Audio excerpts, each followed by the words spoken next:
Dang, I forgot to put. Alright, boom, right there. I think I got it. Yeah, there we go. Shaheed, please don't come in here and start trying to do all of that.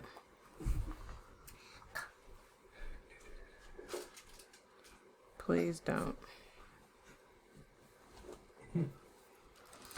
My baby will come in here and start doing all of that crazy stuff. But yeah, you want to go back? Are you still setting up? Yeah, I'm just once I do this, I'm gonna just put it on and not worry about it. Okay. But like I said, it don't hurt. So for you people, for everybody that is going to tune in on this, I'm not really focusing over here. I'm doing interview, conversation, but I'm just clicking the live on at the same time. So, all right. But I don't know. But back to your conversation. For a lot of people, it's not fun to know that perspective of them, because, like I say, it's the same thing when we're showing what we are and who we are to people. You know, we want to show our best self. We want to show whatever our highlights are. Like imagine if we introduced ourselves with our weakness. Mm-hmm. You know what I'm saying? Imagine if your weakness led, or the things that, like your weaknesses and your flaws. Mm-hmm. You know, and we said, this is who I am, and this is a part of me, and this is what I'm made out of. Because we are not just our highlights, and we are not just the best qualities of who we think we are, nor are we our weaknesses. Mm-hmm. But I think we spend so much time. Well, I stopped living that life a long time Yeah, ago. that's good. I personally can't relate, because I find so much strength, and I find so much conversations, and I find so many deeper layers of who I am. And me and my son, we was talking about that earlier today. And I said, pain and emotional trauma is like a smoke detector, right? Mm-hmm. You ever went to someone's house and you said, man, why don't you get a new battery, man? Your smoke detector is going off. And they're like, what? Man, I ain't even hear that. And it's like my mother, like, you go to my mother's house 2-3 months. Like, I'll go in September. And then I'll go back in November, December, and she still ain't changed the battery. But every time I remind her of the noise, to her, she don't hear it. Mm-hmm. Because it's like she hear it so long, the mind and the brain will just block it out. Mm-hmm. And that's what we do with our trauma. Because people have trauma so long, and they built a defense mechanism, and they build a sense of this thing don't really exist, and they're professional hiders. Mm-hmm. Like, they play hide and go seek with their own pain. So when you remind them, like, hey man, you don't see that? Or hey, why did you just act like that? Or why did you respond that way? Mm-hmm. They like what? And it's just like the beeping of the smoke detector when we love someone so much, Mm-hmm. that we're willing to,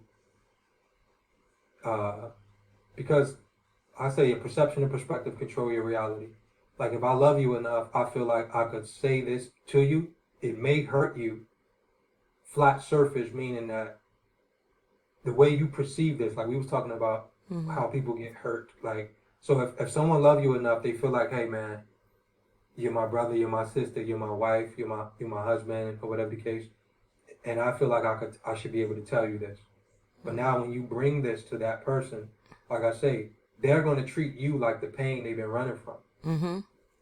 Because it's like a wound. You touch someone's wound, now, that hurts. And like I told you, like we said before, it's easier to be angry than it is sad. Mm-hmm. And that's what it is. It's like, Mm-hmm. I agree. I think we have a tendency to do all of that because of that fear of what you just said before, leading with the realness. mm-hmm.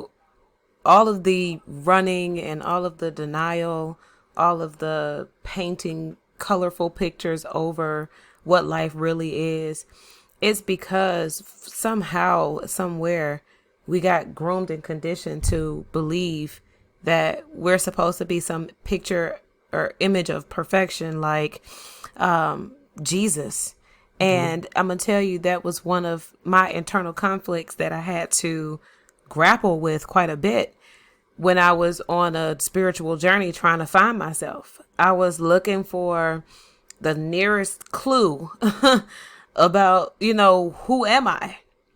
I needed a clue. I needed a point of reference, something that I could, use as a definition of self. And naturally, I did what my grandmother would have had me to do, which would be to go to church. And that nearest example I was given, or what I thought was the nearest example that I was given, was Jesus. And the conflict I had was, the Christian faith will tell you, and they will beat into you that Jesus is perfect. Okay. Jesus is God, or the Son of God, and he cannot know or do anything wrong, and, he can't speak wrong. He can't do wrong. He can't think wrong. He can't do none of that.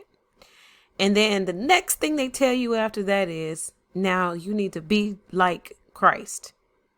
That's one of the biggest phrases you'll hear in the Christian church. Be like Christ. Get more like Christ.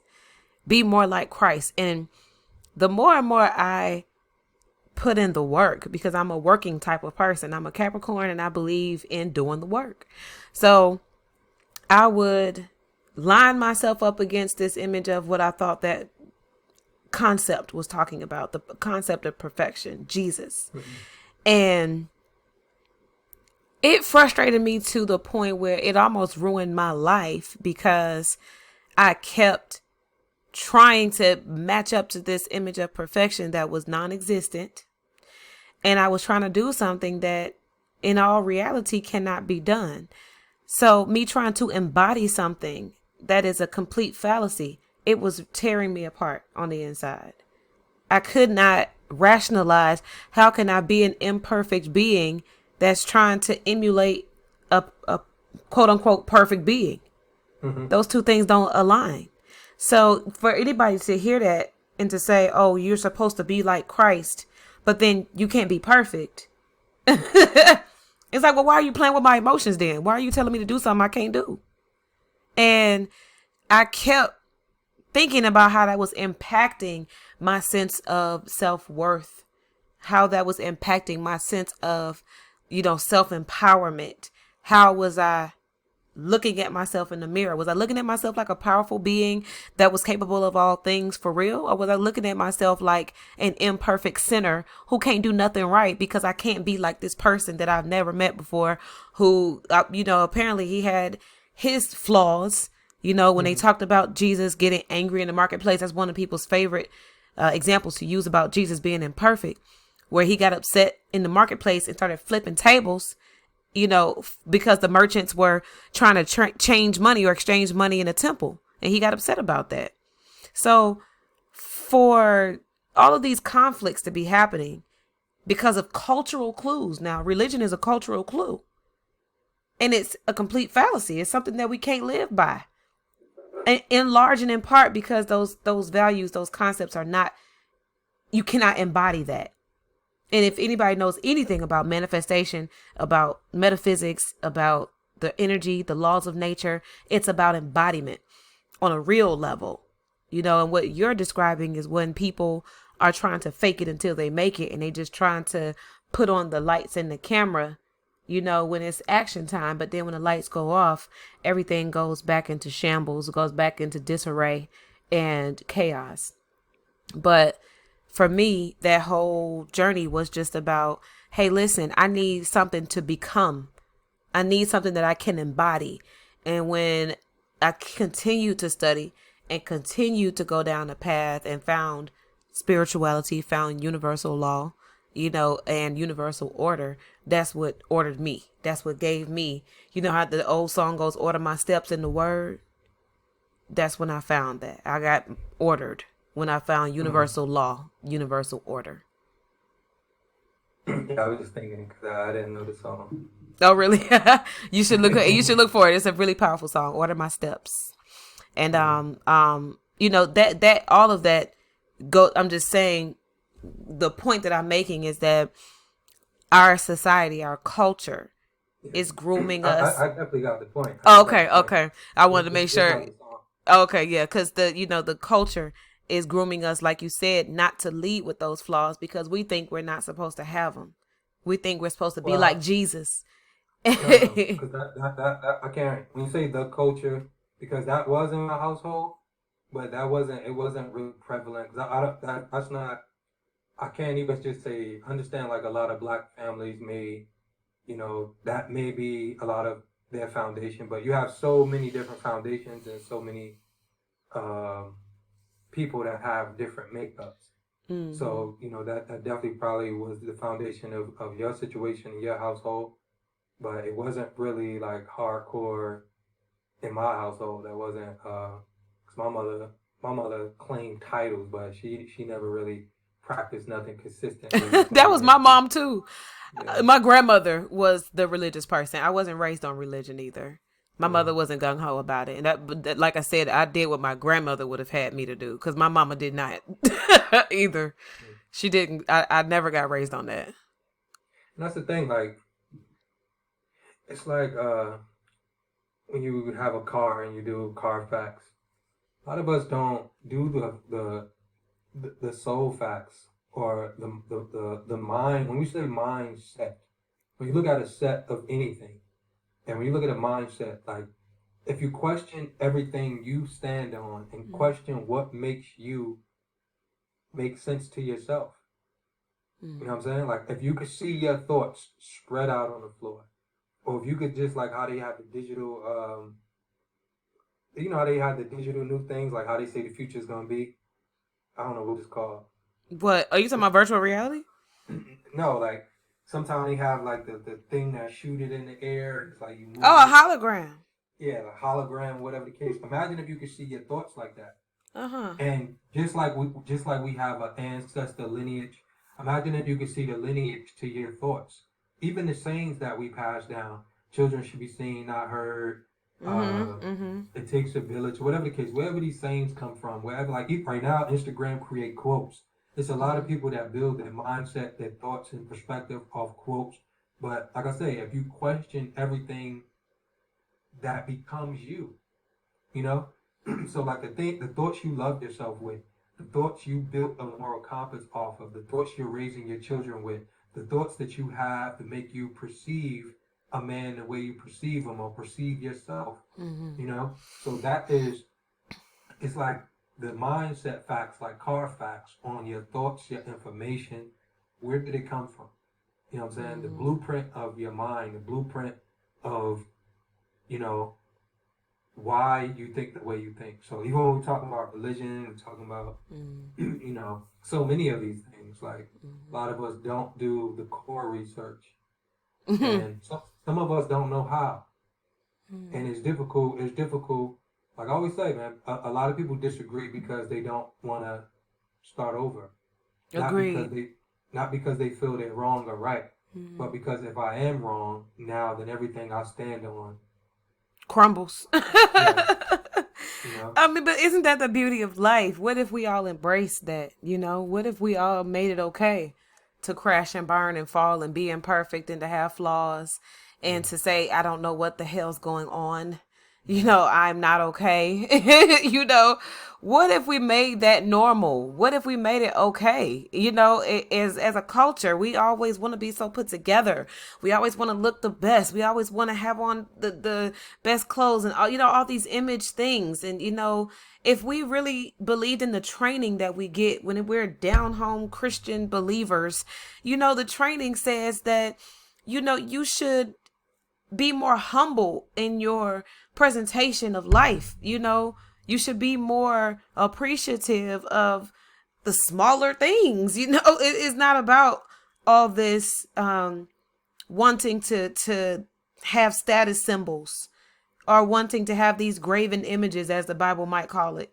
Our training says that when we worship those things, we take away from the real substance of life. And sometimes I feel like that's one of the biggest detriments that our people are suffering from is because we don't practice what we preach. We'll say that kind of stuff in theory. We'll say it conceptually, but the embodiment of it. That's one thing that was real big for me in Christianity is I needed to embody it. And when I would embody certain things that didn't, it just didn't give me the right feeling that I was looking for with me wanted, when I was in church, prosperity preaching was really popular. A lot of preachers was out there doing prosperity preaching, and they probably still are. And it just never sat right with me because it felt just like that. It felt like a lot of people putting on so that they can look godly because they've been blessed, too blessed to be stressed, and all this other stuff with all this about chasing the bag. Now they call it, it's all this stuff that we're glorifying, and we're taking so many self-destructive avenues to reach this destination. And I just wish that us as a people would let all that mess go and seriously embrace the flawed parts of life and, kind of dig into that shadow work that we need to be doing to figure out why do we even care about all this stuff.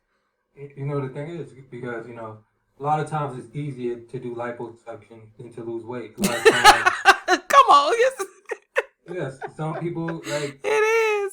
Like, they always say to believe is not enough to know. Yeah. So if people could put on spiritual makeup, meaning like, okay, all I got to do is remember these scriptures and people is going to think this is who I am. And all I got to do is quote this and people are going to treat me like the words I speak. Yeah. So it's the same thing. Like when we, like I said, we could cover up. And I know I use makeup a lot, but it's just a metaphor. Yeah, it's covering up. Yeah, that's what it is. People cover up with finances. People cover up with money. People cover up. Like I said, one thing I always say, I'm not here to fight no one's reality. So if covering up brings someone's peace, if it brings them peace, then let them do it. And even if it's a moment, because like I say, once I started to just research and to learn and to grow, and you'll bring your growth back, you'll bring your conversations back to people you love, and I watch information hurt people. Because like I say, sometimes even if you call it the truth can destroy someone's comfortable life.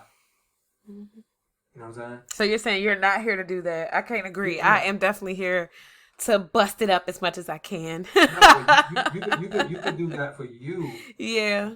But it's like my mother. Like if my mother stand on something and, she has been living in her life and living her life in peace, and she's living her life for her. Yeah. Because when she breathes, the oxygen she breathes don't fill up my lungs. Right. So I'm not here to kick over my mother's sandcastle. I understand. If religion is her sandcastle and what she believes in is because at the end of the day, when you travel this world, someone has a mental, a physical, a spiritual, a dietary, something that makes them tick. So that's like us going in the lunchroom as kids. Well, we all got fed the same thing in the lunchroom, but that's like us going in the food court, flipping over everyone else's food because it's not what we eat. That's true. But it takes a mature person to realize that part of life is counterintuitive when you think of it from an immature person perspective, because the reason you're flipping those tables from your immature perspective is because you think that what these people have on their plate is killing them. So you naturally want to slap it out their hand. Because if you can ruin their reality, you might save their life. And well, let's freeze that one thought. So what's on their plate is killing them. We could all have that perspective or perception, but life itself is killing you. That's the journey of life. And that's what I mean, the immature perspective, because when you mature, you realize that too. You in this life, you do have to sort of pick your poison. Because it's there. It's never gonna, not be the case. There's always gonna be a little bit of darkness in the light. And I think that there comes the maturity when you realize that everybody has a certain amount of darkness that they're living in, and the degree or the extent to which they're living in that darkness is not your business. It's not Mm-hmm. for you to, like you said, kick over the sandcastle, so to speak. Mm-hmm. So, in growing up and Mm-hmm. realizing certain things, that's when you start to say, okay, I'm gonna let these people just live in their delusion. No, I don't even define it though. Yeah. I don't define it as delusion or darkness. Like that's where I go get my most creative thoughts. Mm-hmm. You know what I'm saying? The best thing I did in school was learn nothing. Uh-huh. And that may sound crazy. Mm-hmm. You know what I'm saying? Like I was in special ed. I was in one thing I always had was creativity. One thing I always was intuitive. I always had a thinking mind. That's what allowed me and my son to travel the world because all creation starts from nothing. Mm-hmm. You know, the Mm-hmm. thing that some education systems do, it gives you a quote unquote foundation that it makes you, you're educated. So now Mm-hmm. you're educated, you have these, you know, because curriculum, when you look at curriculum, I always say curriculum is like a McDonald's burger. It's like, okay, we have these products. Mm-hmm. Now, how can we ramp this up so this could be produced in 5 minutes? So now, when people create a curriculum for you, this is a collected amount of information that we're saying you need to learn to be able to get a job and do whatever it is you want to do. But now, some of the most amazing people I've met have been free thinkers, intuitive thinkers, Mm-hmm. creating new ideas, and Mm-hmm. that creativity that I tapped into was the same creativity that I had in that class when I didn't know how to read, when Mm-hmm. I didn't know how to write, when I was being called dumb, when I was being called stupid. That's the same creativity and nothingness that I tapped into that allowed me to see this whole entire world and meet some of the most brilliant, unique, creative people ever. So, of course, education is very important. You know, what it's all about, you know, how you apply that and Mm-hmm. how how you choose to apply it. But But would you say that those people that were in a certain identifiable type of darkness, that that's the same? Because creativity is a more positive, more fertile type of darkness. That type well, of chaos has fruit to like I said, bear. when you give it a name, you defined it. Like I don't call my childhood, even my childhood. Like in my childhood, I was still in bikes, I was still in cars, I was becoming. You know what I'm saying? Like like I said, you give it a life and death with your definition. You know what I'm saying? Like so, even when we talking about America, we talking about, and I don't want to get deep into like uh, so many things that I'll get Mm-hmm. ostracized. But anyone who study religion, anyone who study the origin of whatever it is they're talking about, Mm-hmm. got some casualties, got some bodies, got some blood, got some whatever evils you want to talk about is in the foundation of whatever we think we standing on. So, you know, But what is well, what the is type of darkness that I'm talking about though is the darkness of the mind, not necessarily the darkness of deeds or people's mm, actions. I'm mm. talking about the darkness of ignorance. So okay, so give the darkness a destiny, meaning what is the behavior attached to the darkness? Well, see, this is the separation that I'm making. There is no Mm, action right. associated with ignorance. Or you could say, if you wanted to argue the point, that the action would be willful ignorance. Is that you're actively, Mm-hmm, willfully, intentionally remaining ignorant or in quote unquote darkness because you mm-hmm, refuse to see mm-hmm, the obvious things that are in front of you in your life.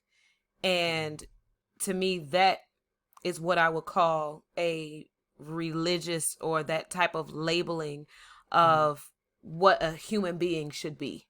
mm-hmm, When we have those social constructs that are cultural cues, like I said before, there it's, to me, that is like an original sin. It's like the darkness that becomes all things negative, all things dark, all things confusing, all things, contrary to mankind.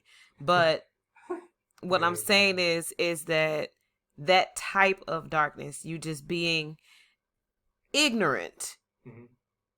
flat out ignorant. And that's what I mean by your sense of darkness, what you're saying when you were in school, where there was this difference in you because they were looking for you to have this school book type of intelligence, where you were more intuitive and you were more into your natural organic, growth, But look, not being. I'm interpreting it now from a perspective of looking over the event. When I was in it, I couldn't translate it like this for you. Mm, When I was in it, I was afraid, I was scared, I was worried. I was dumb to myself. mm-hmm, I believed I was dumb and stupid and couldn't learn. And so I'm not talking about from the space now where I know how to read and I taught myself some things and I can look at the school system and I understand certain things, but it's two different realities now, mm-hmm, you know.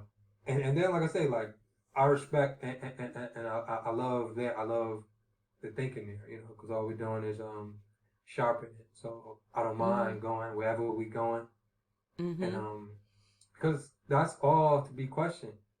Like some people remain ignorant because out of fear. Some people remain ignorant because it's just a habit. Some people remain ignorant because it's all they know. And some people mm-hmm, remain ignorant because it's effortless mm-hmm, in that space, mm-hmm. you And know. that's what I meant by you with your analogy at the school table, where or like where you say you're not going to kick over anybody's sandcastle because you're not defining their darkness. Mm-hmm. And for me, it's a little bit different because, like I said, there are certain kinds of darkness that deserves to be identified and labeled because it is absolute. So And the darkness to the table is them. So I'm just trying to see like, cause I won't even call that kicking. Like I wouldn't look at that like you're kicking over someone's sandcastle, what if I'm or trying like to awaken them? yes, that's not kicking over someone's sandcastle. So even my mom's like, It could be because we're talking about shattering people's realities. We're not kicking over real castles. We're talking about shattering people's reality when we're, I get you, destroying worlds here. I get you, and it takes a very so like when me and my mother was talking, like I said, my mother raised me a certain way or whatever the case. She was, yeah, I heard Christianity and yeah, I heard these things. And like I told you, I think on the last video, a Jehovah Witness Hmm. taught me how to read. Hmm. So I remember the day Miss Worthy Hmm. came in the house, Hmm. and my stepfather never talked to me really like he used to drink a lot, Hmm. so he never like put me to the side and talked to Hmm. me.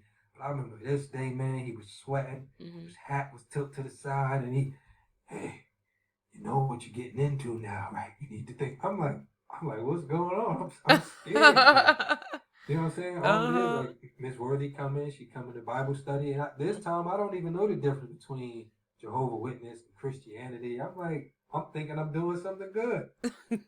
You know what I'm saying? But it was a disaster. It was like Mm. this big thing all of a sudden. When it comes to like, my stepfather ain't give me anything godly to look at or to interpret from his behaviors Mm. and who he was. My Mm. mother, just a young lady growing, and now me being a grown man. It's like, so every time I brought these conversations to my mother, sometime I went with excitement, because those were the first things that I studied when I learned how to read, religion, history, so I was all in the mental netters, the 42 laws of my heart, like I was heavy. I was heavy in just the information and just all over the place. You got HBO Max? Mm-hmm. All right, check out Exterminate All the Brutes. Exterminate all the brutes. Okay. You I also read the Metu Netter, and I also have the 42 Laws of Ma'at on my wall. So I feel you when when you say it. That's where you were. That's where you were at. I've yeah. been there too. So that felt like, okay, I'm learning something. Okay, boom. Like I watch pretty much all of Dr. Ben content and different things. So when I was Mm-hmm. bringing these things to my mother, I felt like it was love. I felt like it would be understood. But, even in those times, and those are very important moments for me to learn that, you know, some people you love them where they are. Mm-hmm. So I'm not gonna like hijack your happiness or hijack your place of existence. You know what I'm saying? Because okay, let's say I'm bringing this information to you now. Am I gonna walk you through this? Am I gonna teach you, educate you, and be responsible for the full transition? Because that's what it is. Sometimes we wanna like what's the night? What's the mischief night? Whatever when we throw eggs. What are you talking about? The purge? You ain't talking I about? know, like on before Halloween when they throw eggs or whatever the case. I don't know. I ain't never did that. You don't know the day that it's a whole day like it's a whole day before Halloween or something. That's what we do with information. We want to just throw like the Like throwing information, stones. but yeah, it's like it's one thing to wake someone up. It's one thing to have a paragraph or have a scripture. Are you going to walk with this person? Are you going to nourish them? Are you going to help them grow? Are you going to help them blossom? You know what I'm saying? Well, And then mm-hmm. yeah. Oh, So it's like oh, if we're not gonna give that full love, nourishment, walk, understanding, balance, because I know I got where I am with a fight within myself mm-hmm. and my own fight. That's what I would have to take into consideration to whatever and whoever. Sometime, Mm-hmm. unless like we know when we got the willing people, like the people that's hey, can you help me with this? The people that want to learn, or the people that is in a dire situation where they want to grow. Those people we know once we give them a drop, they gonna take that and they gonna run and blossom and bloom with the information. However, they're gonna bloom with it. And then no, it may not be our responsibility to like guide people once we do. Cause I was in a situation like that yesterday Mm-hmm. about dieting. Somebody was like, I drink milk. My father 83, and I eat pork and beef, and I eat chitlins, and I'm like, I just Okay, listen. if that's what you want to I didn't have no fight. I was do. there to Right. listen. I already gauged the personality. That's why I said, a dummy is always right because they don't have enough information to be wrong. Mm-hmm. You Mm-hmm. understand? So if Mm-hmm. you got books, information, content, context, paragraph, Google pages, and websites, and the person you talking to don't care, Right. everything you have Mm-hmm. will educate them on is irrelevant because Mm-hmm. they don't care. Right. And they're gonna argue you down with their limited amount of information. And And, they'll be right, they'll be right to themselves. you are okay. So let me tell you how I live and the way I deal with that type of reality because it's real that that's Mm-hmm. how the world works. There's always going to be people that you can't reach. Mm-hmm. Um, and so for me to balance myself and keep myself in a place of self-satisfaction with me being an educator, me Mm-hmm. being somebody who has more study and research under my belt about the world, about systems, about, just the behavior of humanity, sociology, and all that. My goal is to sort of refer back to my training that the Bible teaches. And I understand the gospel to be equal to the truth. So there's value in the principle of simply spreading the seed or throwing the seed wherever it will go. You just giving it out freely. If it takes root in a place wherever it laid or wherever it fell, great. If it lands on concrete and it never takes root, so what? What did it hurt? You know, it just, washes away or whatever's going to happen to it. But wherever you throw that seed and it takes root, look at what just happened. That one seed is going to sprout some vegetation that's going to give you way more seeds. And it's just that one. So when you're just freely throwing out your seeds of knowledge and light and information, the goal is not to have an impact or not have an impact. The goal is to spread the seed. Simply. Yeah, and when you lose your attachment to the outcome and you lose your expectations of what's supposed to happen to people when you're telling them the truth, then you give yourself more of a right. You give yourself more of an ability of openness.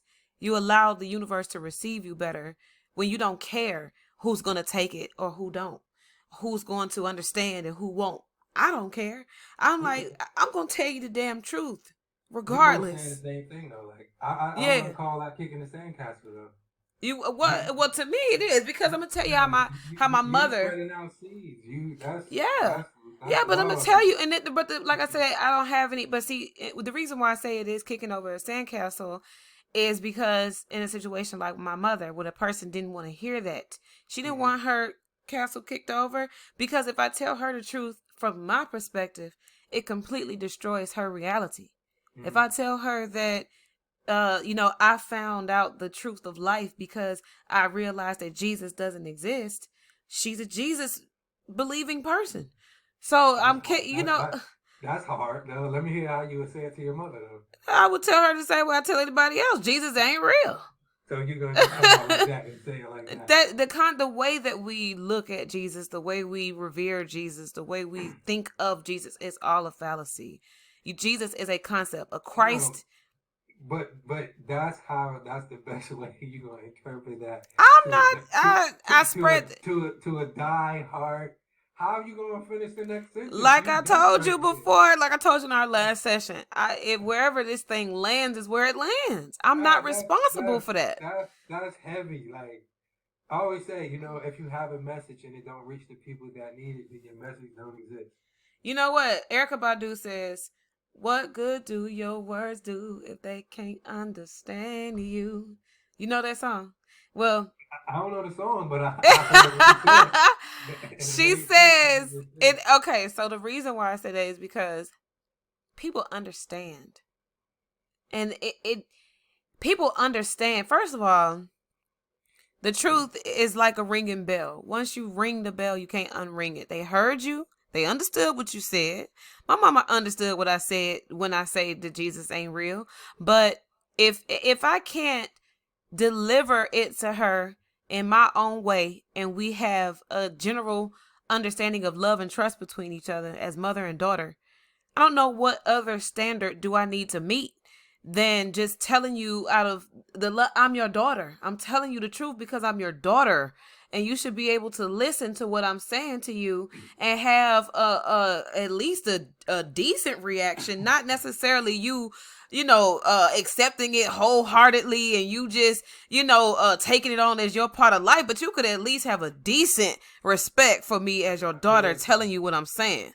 look, though. Let's listen. Like, but to communicate, right? So that's like saying, let's say a white person come up to us and go, slavery, blah blah blah blah blah blah blah. So when they come with the communication, if they already hurt your feelings, or if they already insult something you believe in so much, or speak to your culture in a disrespectful way, or speak about your culture and what you believe in, and like when people go Black Lives Matter, and then Mm-hmm. someone go All Lives Matter, Mm-hmm. and then we get offended because they say All Lives Matter, when that white person or that Asian person could just be saying, hey, I feel like I'm important too, and that would have probably sounded different.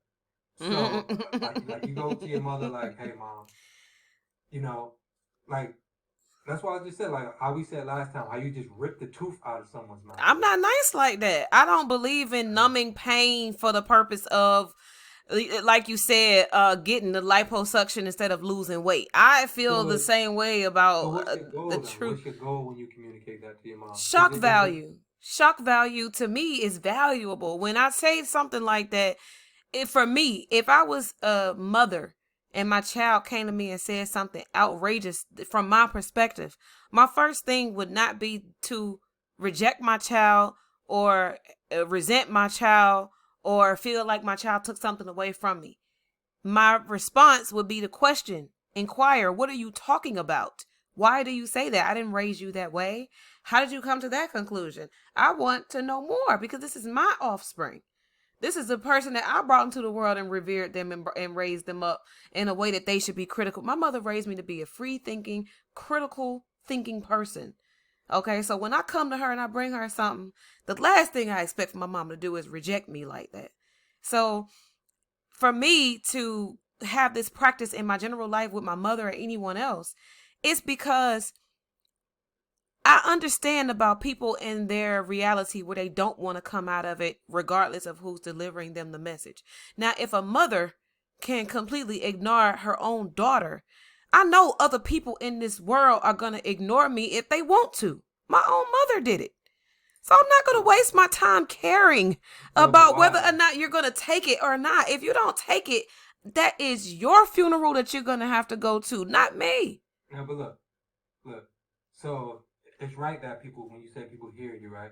Mm-hmm. Just because they hear you don't mean they heard you. And just because they heard you don't mean they comprehend what you're trying to express. But everything ain't for me specifically to give to everybody. There are people that are listening to me that can hear me. Those are the people that I'm talking to. If I'm talking to some people who cannot hear me, it's not my responsibility to catch all of them. It's not my responsibility to penetrate everybody's brain. I would be running myself ragged. I would never sleep if my message had to be catered for everybody. That's not what I'm here for. I'm here to be me. I'm here to give you what I have. I'm here to give it to whoever's going to take it. And for me to live in that and to be coming from a place of love, coming from a place of truth, coming from a place of good studying, okay, good reading, good showing myself approved and being immersed in what I'm talking about, I can intellectually meet anybody who wants to intellectually meet me. So let me ask you a question. Define love for me. Giving what I want to receive. Okay. So giving what you want to receive. So you said coming from a place of love. So, and that's your truth, right? That's your truth. And I'm trying to bring that back into, now when you say that to your moms, you say that to your mother, Jesus is not real, right? Mm-hmm. But let's say she loved, honored, valued the perspective. Right. And now when you tear down something that she loved, she can't perceive that you're coming from love. I can understand that, and to an extent. Because love don't come with the bazooka out.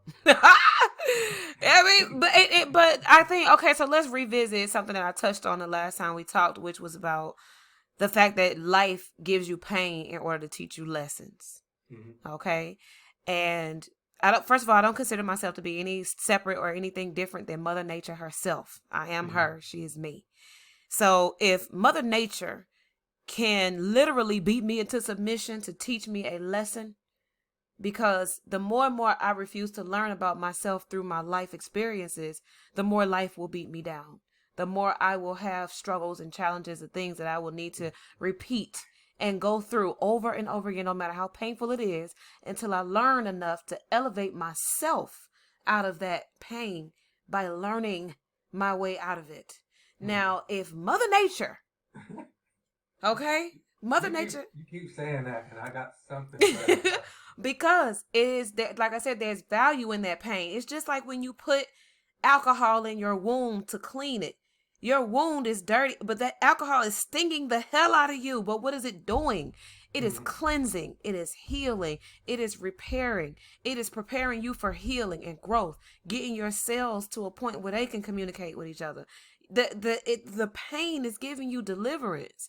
I'm not ever going to try to numb that for you. So look though, define Mother Nature. What is Mother Nature's job? What does Mother Nature do?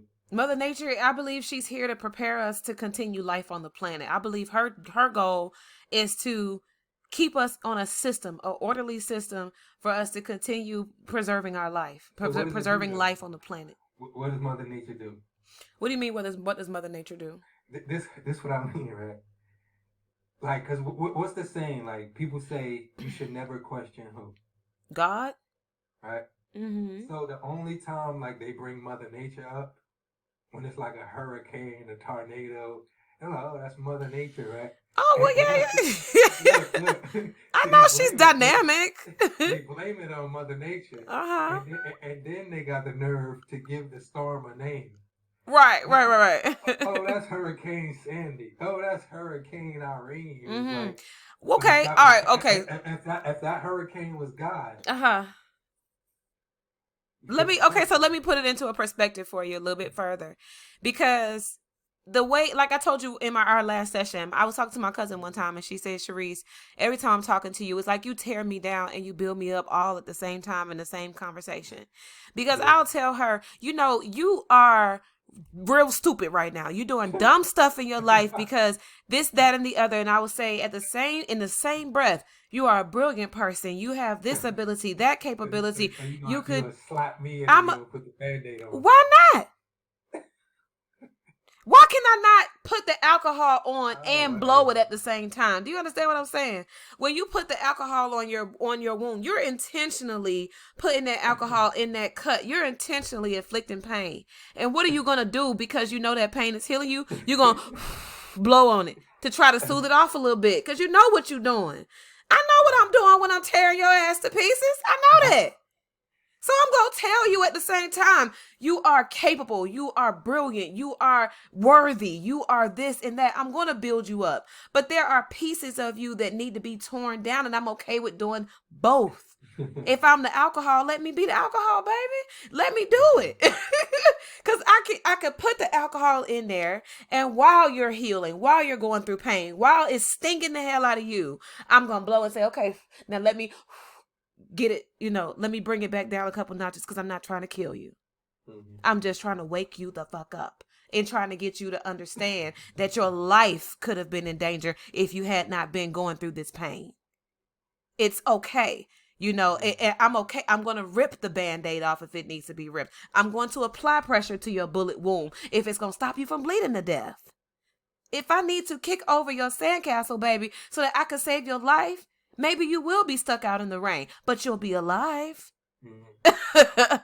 Life is like that sometimes. Sometimes society as a whole, we need to go through the pain. We Mhm. need to have things where we're not necessarily slapping a band-aid over something that needs stitches. Because we try not to go through the pain of what it means to get stitches, to have that needle going through. You know how you see in the action movies where they, in the back of the van trying to put their wounds back together with a bottle of alcohol, and a needle and thread. To me, sometimes we have to go through that type of triage to get to the emergency healing that we need. I'm not opposed to pain for me or for anybody else because look at where pain brings us when we come through it. How much stronger are you now as a person because you went through all the pain that you went through in your life? How can I be the person to tell you I'm going to make it easy for you? No, I'm not coddling you. I think we talked about that before. Mm-hmm. You know, whether it's the pain or the information. Yeah, I think it's both. I think pain Yeah. is information, honestly. Because when you hit that hot stove with that hand, what does it tell you? Some information, right? Don't do that Well, again. some people, some people might, some people will, some people. Us I, late learners, we got in touch it a couple I times. always say, what is prison to a person who enjoyed jail, or what is jail to Mm, a person who enjoyed prison? right. Someone like being burnt. Yep. Some Someone people. like touch that Hey, fire and go, "This is exciting."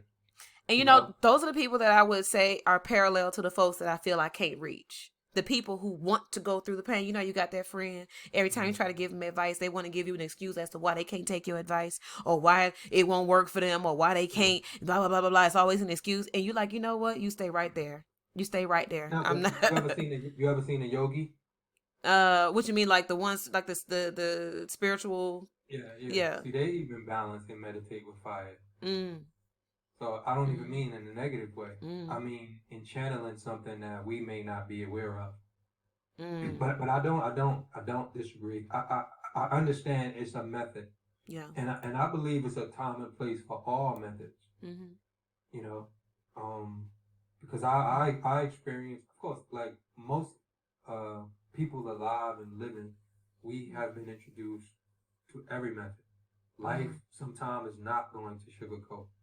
You know, Right. in my regular everyday day to day, I I'm a lot more processor and processy, meaning like you can just give me the information. You could give Mm-hmm. me, we can have the dialogue, we can have the understanding. I don't need, nor do I live a life where I need to be like punched to learn, you know, You don't need all the like theatrics.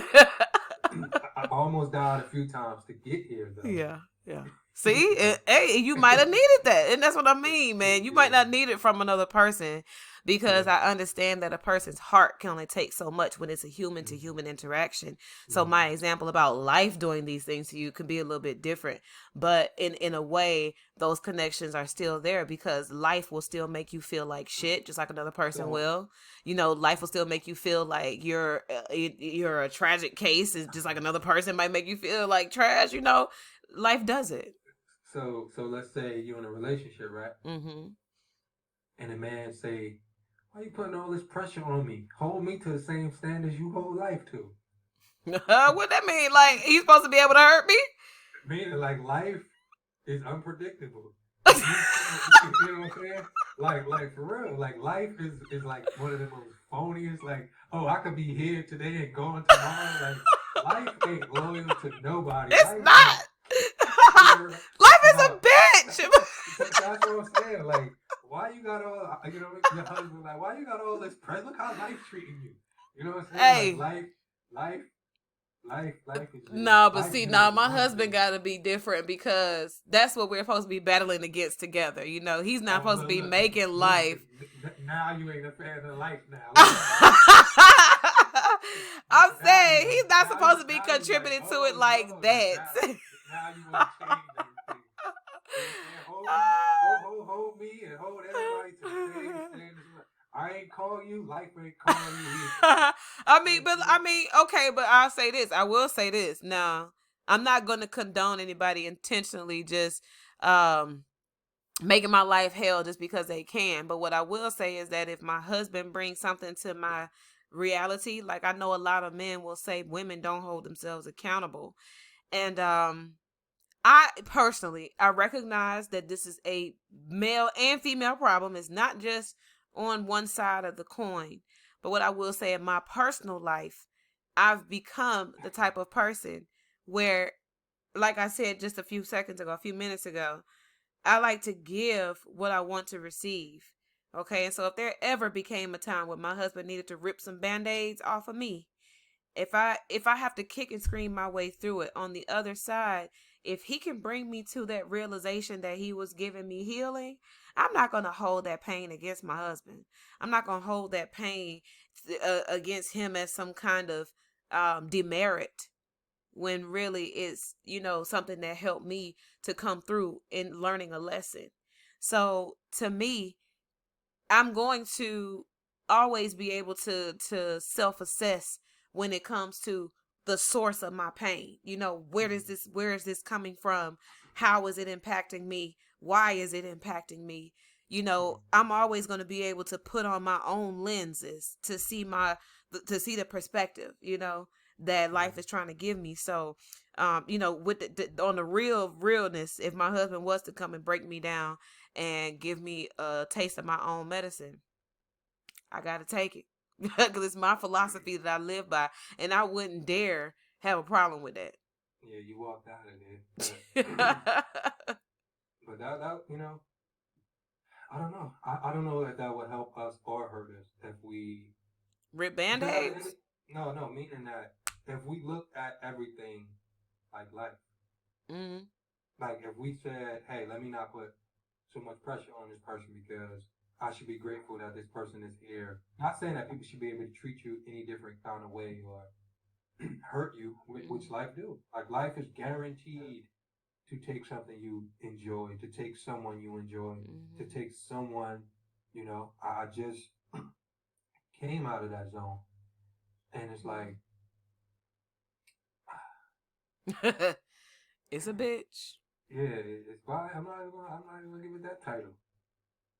Because we only on this side. We Mm-hmm. have no idea. We whatever this completion is or whatever this end is, it could be a whole nother space where we like, man, I'd have died a long time ago if I knew. Like, you know what I'm saying? I was down there stressed. Like, we don't have no idea. You know what I'm saying? Right. I know plenty times I woke up. I was like, man, like why do you wake? Like I wanted to stay in the dream. Oh God, We're that's in happened to me all the time. we're in this experience. We're on this side. We're in this body, and we're just guessing, really. Yeah, we all are. We really all are. But well, I will say we are all guessing um, to the extent that surpasses our own experiences. Okay, if that makes any sense. I'm guessing whatever is beyond my experience. We But don't really whatever know is that. inside of my experience, I'm not guessing because I experienced it. It's not a Like guess. I say, that's always tricky because we can't even obtain all of the experiences in this body, even in our Right. dreams. Right.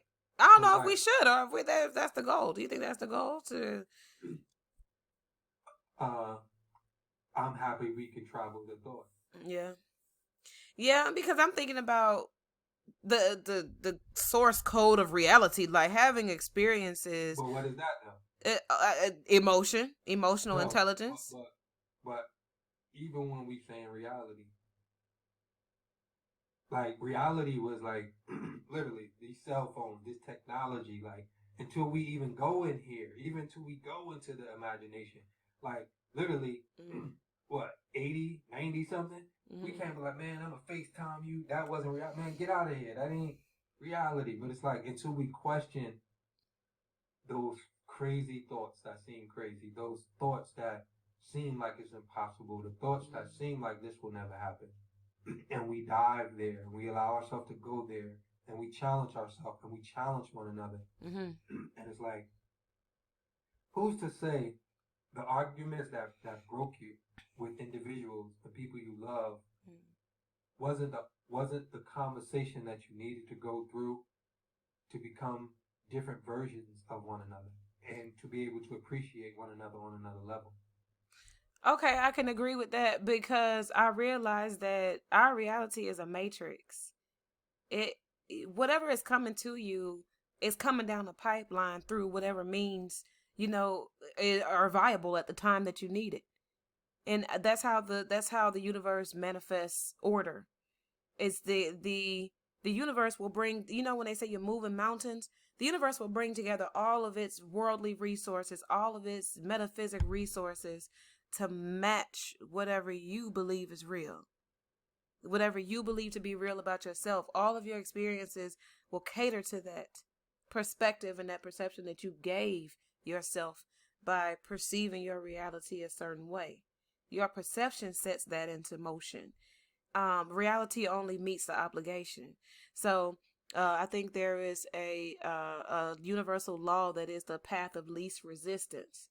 So the universe will basically say, oh, okay, well, you believe that you are struggling to fix relationships right now. That's what you believe. All right. So everything in your reality is going to show you that you're struggling to repair and fix and make it through relationships right now. But if you believe that you are, if you perceive that you are healed, that you are whole, that you are prepared for relationships, then that will be your reality. Everything in your environment will match up to that image. It will match up to that belief that you have. And so for our understanding of what reality is, how reality works, I feel like we need to focus, like I said, on what is the core programming of this thing, because the way we're interacting with it, is I want to say it's impeding our ability. The way we're interacting with it is on a lesser level than I believe is intended for us to be interacting. So on our reality, let's say, we're supposed to be thinking about our experiences from a place of emotional experience. To me, that's the whole of it all. It's emotional experience.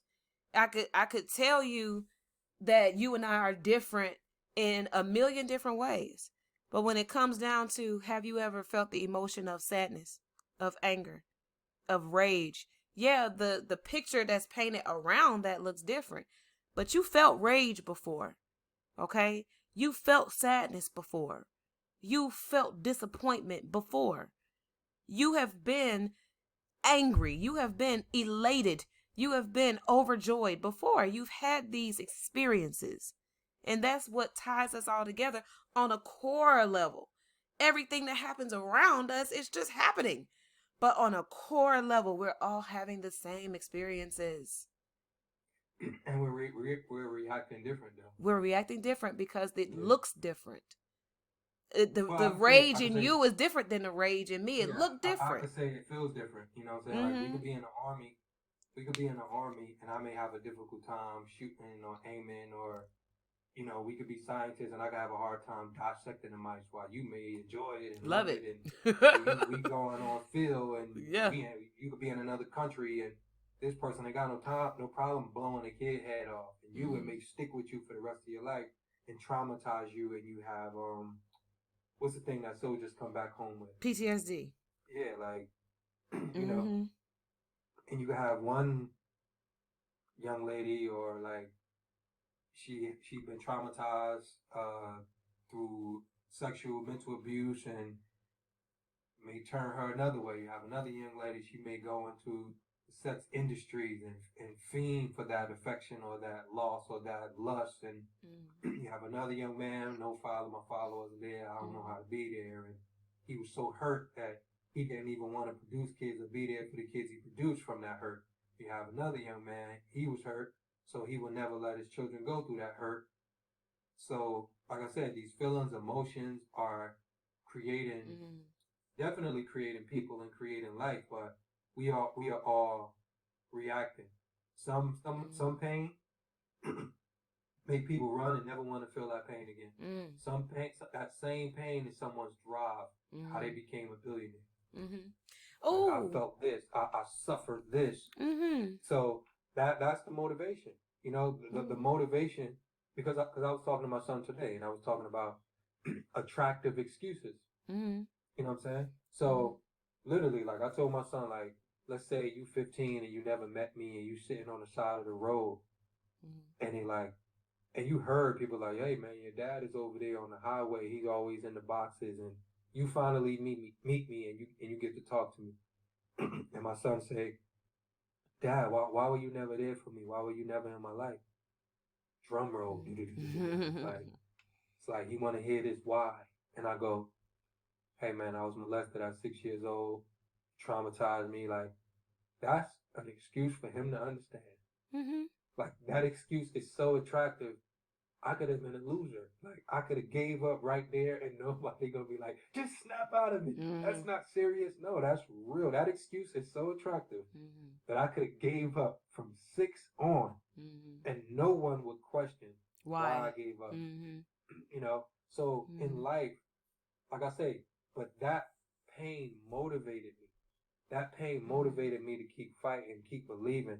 On top of, you know, being in crazy hospitals, foster homes, it also derailed me and created anxieties and depressions. But, and not having a father, all of those pains ignited me and showed me a new level of life because I chose to keep fighting. But I think we all have attractive excuses, Mm-hmm. you know, and it's like you cannot question that person's decision. And you can't question that bum on the side of the road, or you can't question that young lady that's a porn star, or you can't question, that young gang banger that shoot and do drive-bys, and you know. So, like I say, talking about that emotional journey and those emotional journeys, we all pick a destiny from those emotional journeys. I agree. I think in support of what you're saying, and also in support of what I'm saying is that we have this ability to grow from our pains, whether it came intentionally. I mean, I'm not even going to say if it came intentionally. I believe that all pain is intentional, just like I said in our last session, that all information is actionable. And for us to try to suppress pain and to get away from it, to run from it, to, try not to inflict pain on other people. And I'm not saying that in a physical sense. I'm saying that emotionally when we're talking about speaking truths and living truths. The pain of the truth to me is, I mean, it's just like if I was to tell you I had to do surgery on you to save your life. I'm Mm-hmm. not going to try to stop you from the pain of healing. And, to me, in that story of your life journey, it's like all of those experiences were like your cure almost, if that makes sense, because it had to heal some things in you. The pain had to expose some stuff in you that needed to be worked on in order for you to reach this place where you are right now. If those things had never happened to you, who would you be? What perspective would you have? Who would you be able to help? Who would you be healing? If none of that pain ever exposed some things in you that needed to develop, that needed to cure, that needed to heal, all of those things were intentionally done. Well, I should say intentionally allowed by life. If you did quit and never, you know, allowed that pain to work on you or allowed that pain to heal you, then look at the path or the wake that would have never been left. There would have never been a wake of all that pain where you see things happening like your son being manifest, the wake that he's now leaving behind because of the incidents, the experiences that you had where you were able to impose. You were able, like, I'm pretty sure there's been a few times where you've torn down your son's reality and you've had to build his sense of understanding and perception back up. Maybe he had some pain that he had to deal with in the realization of those things. So, but he's a better person now. He understands better now. His understanding is elevated now. Nobody has the right to stop that or to impede or impose. It's almost like when you look at, you remember that show, The Intervention, or Intervention, when there were drug addicts on the show, the family would come together and they would read these letters and send this person through a whole emotional roller coaster of pain and recalling all of their past grievances and all of this other stuff, trying to bring them to a place where they're healing past their life-threatening injuries, the things that are internal that's causing them to inflict harm on themselves. Now, what if the family didn't care? What if the family was trying to enable them? Like, no, we don't want to cause them any pain. Let's not say anything about their drug use. Let's not pull up any of the things that are happening to us because of their drug use. Let's not try to rip any band-aids. Let's just, give it to them very easy and let's let them down softly. What would happen? The drug person would laugh in their faces and go right back to the crack pipe because you're trying to stop the pain. You're trying to stop them from facing the truth. You're trying to stop them from living the reality. It's not a service to a person when you're taking away the pain that happens when they touch a hot stove. The pain of the heat is there to teach them, do not touch this hot ass stove because you're about to get burned. And what's going to happen when you get burned? You might lose functionality in your fingers. You might not be able to live a normal life anymore. You might, have to just endure more pain because you're constantly touching something that's hot because you didn't learn off the information that you got the last time. Like I said, pain is information. Information is actionable.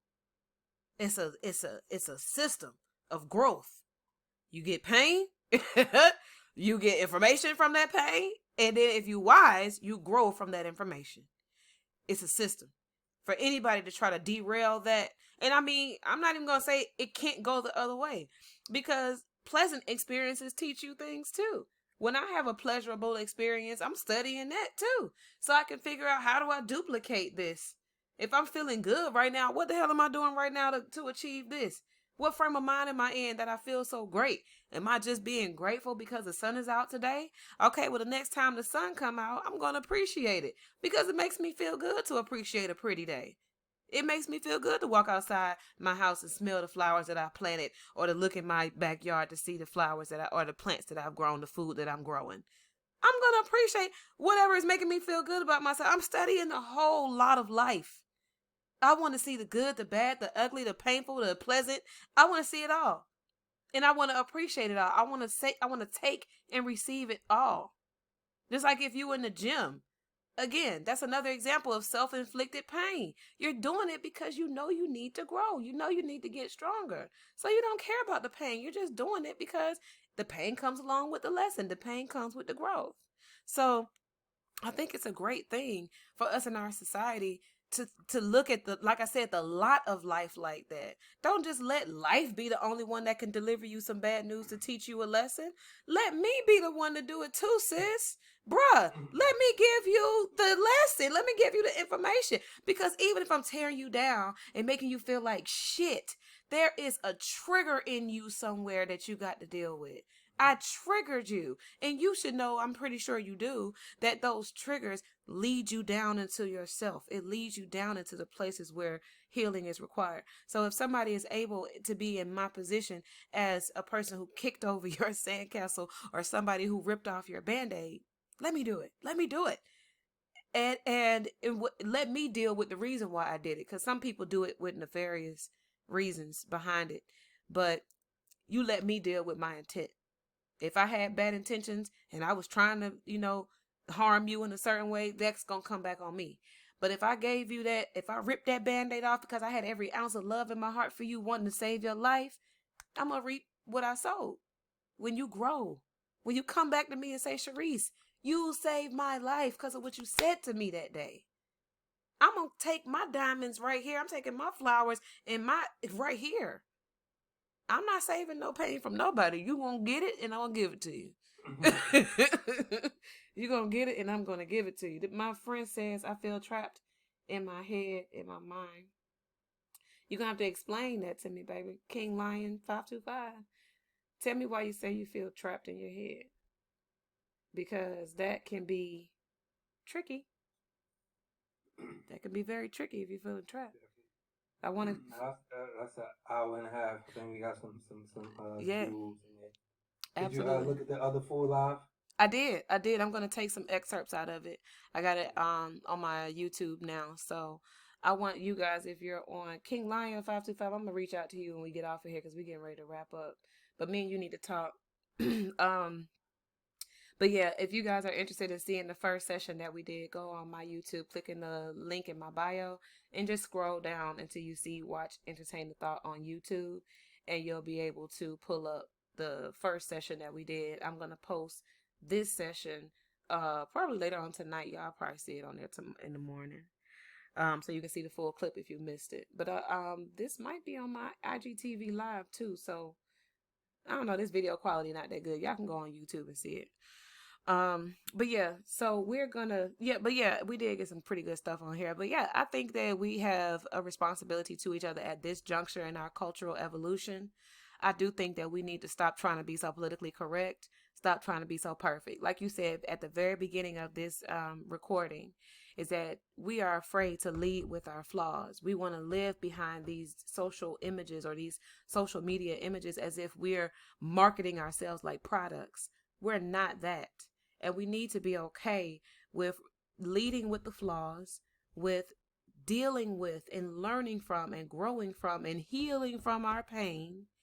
Especially, I believe the best pain we're going to get as a culture is going to come to us when we allow ourselves to lead with the flaws. I'm perfectly, how they say somebody can't hurt you with your secrets if you don't have none. Nobody can ever hurt my feelings about saying something about me because I will say it about myself first. You can never, ever, ever get me by talking trash about me or trying to air me out. Baby, I will air me out better than anybody I know. It's nobody on the face of this planet can air me out better than me because I'm okay with leading with my flaws.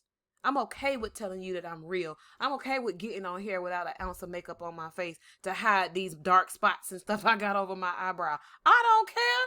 I'm going to get on here. I'm going to be myself and I'm going to let you know that I'm flawed because then when I present myself in a place where I am at the epitome of my potential or when I'm at the height of my potential, then you're going to be able to look at me. And first of all, you'll know that it's real. Okay, I'm not putting on for nobody. And number two, you'll also be able to see for yourself the progression. You'll be able to learn from my flaws. You'll be able to see that when I led with this flaw, this is how I grew from that. When I first got on social media, I was an angry Black woman. Okay, when I first got on here, I would come on here enraged. You would see the rage coming out of me, talking about religion. I would be talking about all how Christians are so fake. I don't understand how this hypocrisy. When I first got on social media, that was what I was talking about. I was so hurt and so triggered by the hypocrisy in Christianity, I was enraged. I felt lied to. I was just furious. And every time I came on, anybody that opposed what I was saying, I went like fire on their ass. But it took me to start starting to lighten up and starting to get wise, starting to get more mature for me to understand just what you said earlier. These people are where they are. They just are where they are. And I stopped trying to rip their band-aids off, just saying stuff like Jesus ain't real. What I would do was I would just teach them what I was learning. And I would include myself in the message. It wouldn't just be y'all this, y'all that. I had to fix my language in fixing my perception. I had to fix my perception first before I could even fix my language. Because everything was you. Y'all don't know this. And y'all up here thinking that Jesus is that, blah, blah, blah. I was going in. But it took me to get to a place when I started to realize I'm not here to intentionally tear these folks down. So what am I going to do? I'm going to tell them the truth. I might rip some band-aids. I don't care. But what I'm going to do is I'm going to give it to, I'm going to blow it because I'm going to give you the information. I'm going to tell you what I'm studying. I'm going to let you know that this is my story just as much as it is yours. I'm not going to make you feel alone in your ignorance. I'm going to let you know I've been in the same place trying to make sense of this. So for us as a culture, what I'm saying is I think we need to be okay with what you said, leading with those flaws, learning from it, embracing the pain, and moving the hell on, moving on from it. We can't, just get bogged down because I tell my son all the time, you so scared to have fun. Every time my son get on his bike, it start going fast, he hop off of it. I'm like, what is the point? What is the point? If every time something is supposed to go right, you abandon ship, you go in the opposite direction. We have to allow these things to be fun. We have to allow them to be healing. We have to allow them to be nurturing and loving and all that other stuff. It'll forever feel like somebody ripping a Band-Aid if all you're doing is tearing away from it. Maybe if you stood still for a second, it wouldn't have to get ripped. Let it happen. And then be okay. Be all right with whatever pain comes from your allowing. Sometimes we make it worse when we resist. So I'm going to close off with that. Nah, it was powerful. So I'll stop it. So. All right. Yeah. No, I was saying because I don't know how you do it. If you just put the whole thing up or what. I don't know. Yeah. That was good. I appreciate it. I'm going to let me stop my recording.